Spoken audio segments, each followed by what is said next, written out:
வணக்கம். அன்பார்ந்த இணையதள நேயர்களை நியூஸ் தமிழ் செய்தி அறிக்கை மூலம் இன்று சந்திப்பதில் பெருமகிழ்ச்சி அடைகிறோம்.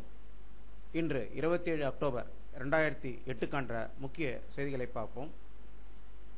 இந்தியாவில் தீபாவளி திருநாள் மிக சிறப்பாக கொண்டாடப்பட்டது. உலகமே அமைதி காக்க வேண்டும் என்ற ஒரு எண்ணத்தில் இந்த தீபாவளி சிறப்பாக அமைய வேண்டும் என்பது எங்களுடைய வாழ்த்துக்களை தெரிவித்துக் கொள்ள ஆசைப்படுகிறோம்.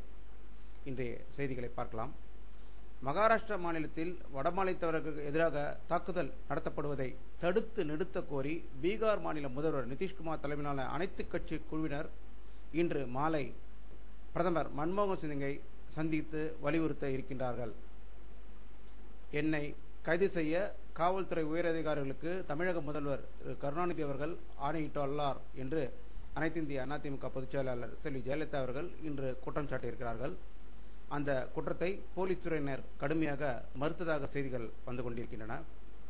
மும்பையில் துப்பாக்கி முனையில் பஸ்ஸை கடத்திய பீகார் வாலிபர் போலீசாரால் சுட்டுக் கொல்லப்பட்டார் என்ற செய்தி மும்பையிலிருந்து வந்து கொண்டிருக்கிறது.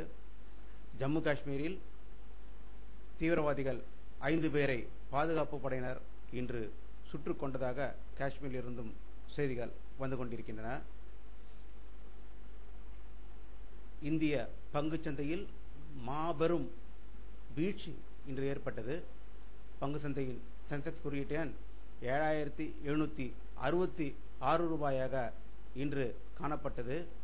இது பங்குச்சந்தையில் முதலீடு செய்திருக்கிற பெரும் அதிர்ச்சிக்கு ஆளாகியிருப்பதாக மும்பை நகரத்திலிருந்து வருகின்ற செய்திகள் தெரிவித்துக் கொண்டிருக்கின்றன.